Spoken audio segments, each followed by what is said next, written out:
बिस्मिल्लाहिर्रहमानिर्रहीम। अस्सलाम वालेकुम स्टूडेंट्स, कैसे हैं? उम्मीद है आप खैरियत से हैं।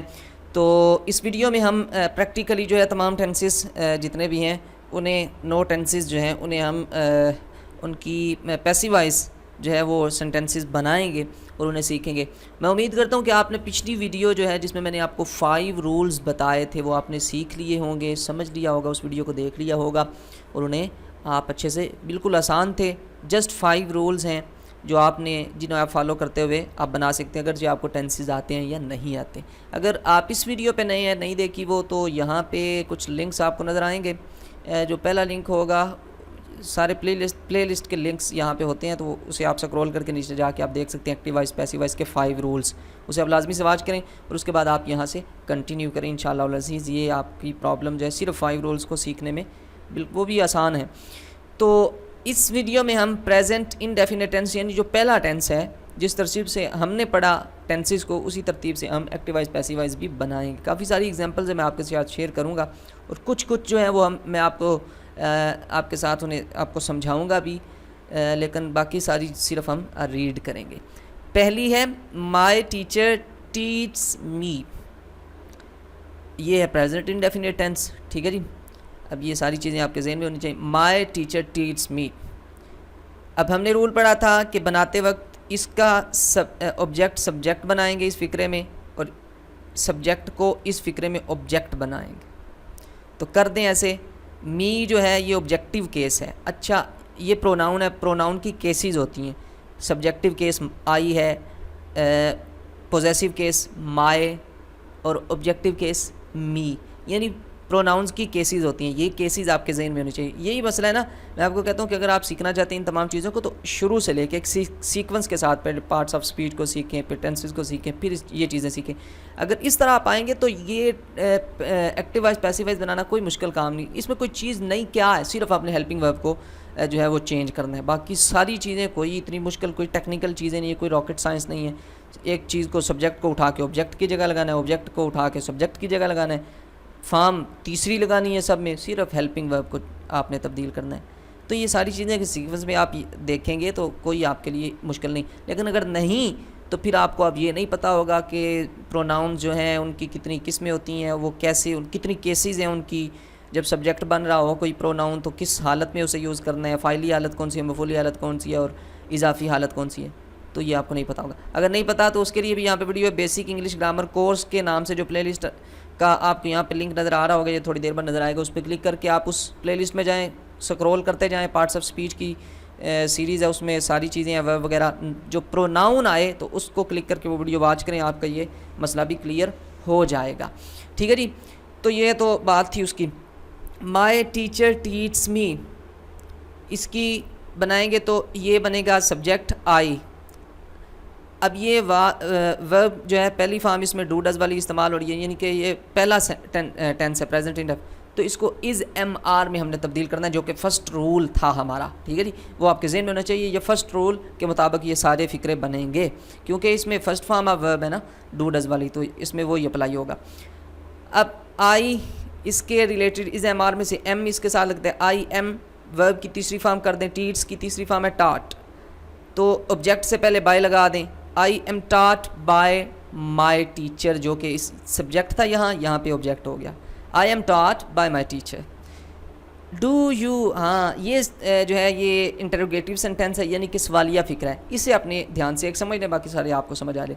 Do you read this novel, वही टेंस है, यानी वर्ब की पहली फॉर्म है। इस एम आर वाले में ये चेंज होगा, फर्स्ट रूल इस पर अप्लाई होगा जो हमने पढ़ा। तो अब क्या कैसे अप्लाई होगा? यू जो है ये इस फ़िक्रे में आके कहाँ पे लगे, उधर नहीं आपने देखना, आप इधर देखें अभी, तो जब बन जाएगा फिर आप उधर देखा करें। तो यू जो है ये ऑब्जेक्ट बनेगा इस फ़िक्रे में आके, लेकिन द नावल दिस नावल जो है ये सब्जेक्ट है। तो डू को हमने चेंज करना है इज़ एम आर में से किसी एक के साथ। अब इज़ में करेंगे, आर में करेंगे, एम में करेंगे, तो वो हमें ये बताएगा, सब्जेक्ट बताएगा। ये सब्जेक्ट बन रहा है उस फ़िक्रे में, तो ये क्या है? Third person singular. Third person singular के साथ क्या लगता है? इज़ लगता है, एम लगता है या आर? इज़ लगता है। तो फिर क्या होगा? इज़ दिस नावल रेड, इसकी तीसरी फॉर्म लिखी इसी तरह जाती है लेकिन पढ़ी रेड जाती है। By you, is this novel read by you, ठीक है जी, आखिर पे क्वेश्चन मार्क। इसी तरह आप सारी बनाएंगे। अच्छा, अब ये आ गया शी डज नॉट, इसमें जो हेल्पिंग वर्ब नहीं था, इसमें हेल्पिंग वर्ब था, सवालिया फ़िक्रा था, ये इंटेरोगेटिव, इसमें ये नेगेटिव सेंटेंस है। इसको कैसे करेंगे? बिल्कुल सिंपल है। She does not read this book, this book जो है वो यहाँ पे आके सब्जेक्ट बन जाएगा। डज नॉट, दिस बुक क्या है? सिंगुलर है, सिंगुलर के साथ इज आएगा, इज नॉट हो गया। This book is not read by she की objective case by her. Cases को सीखने के लिए प्रोनाउंस की यहाँ पे लिंक्स जितने भी हैं उन्हें विजिट कीजिए, उनमें आपको प्रोनाउन वाली वीडियो मिलेगी, उनसे वाच करने आपका ये प्रॉब्लम ईजीली सॉल्व हो जाएगी। आगे है we do not read this lesson, this lesson is not read by us. They do not, जो भी आपकी प्रॉब्लम हो नीचे, अगर कोई फ़िक्रा आपको समझ नहीं आता तो नीचे आप कमेंट पे लाजमी से पूछें, आपके दोस्त भी आपको रिप्लाई करेंगे, और अगर किसी ने ना किया तो मैं भी आपको रिप्लाई करूँगा। They do not write a letter, a letter is not written by them. Do you like apple, is do की जगह पे आ गया एप्पल, सब्जेक्ट बनेगा और ये ऑब्जेक्ट बनेगा, एप्पल आ गया। Is apple liked by you. Does he eats mango, mangoes. अच्छा, अब यहाँ पे डज की जगह पे इज़ आएगा या आर आएगा? मैंगोज बताएगा, मैंगो क्योंकि इसने सब्जेक्ट बनना है ना, और हेल्पिंग वर्ब सब्जेक्ट के अकॉर्डिंग आता है।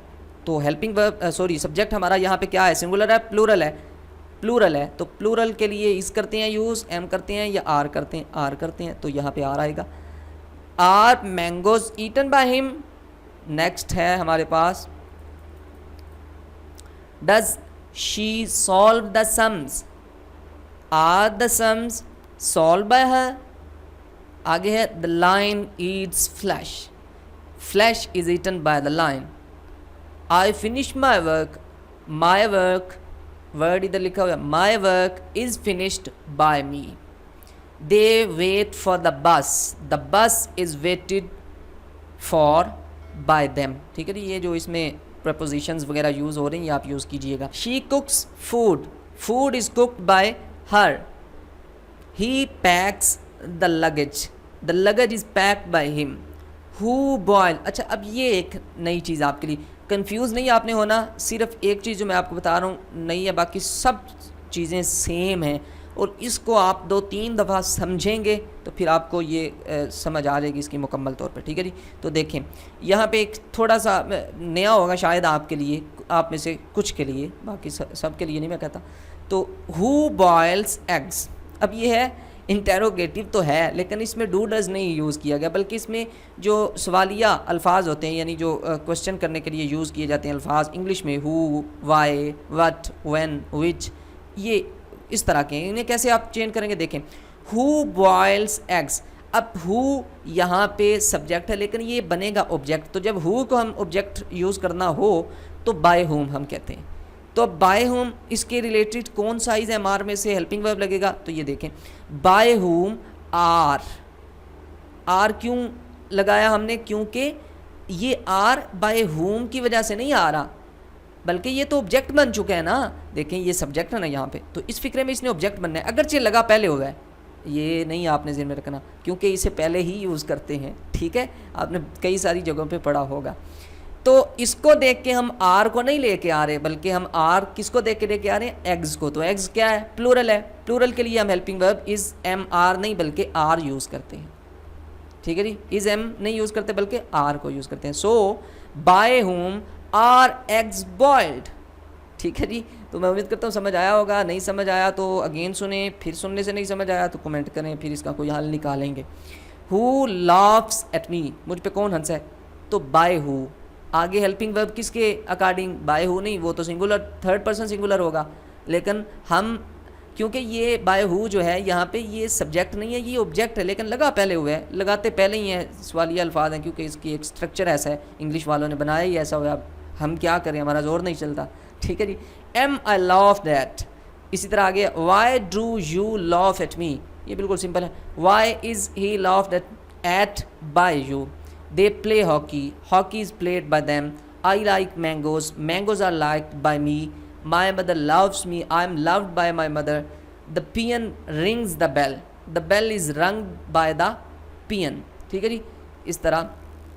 नेक्स्ट है it weakens the body is weakened by it, they remove the cause of the diseases, ठीक है जी।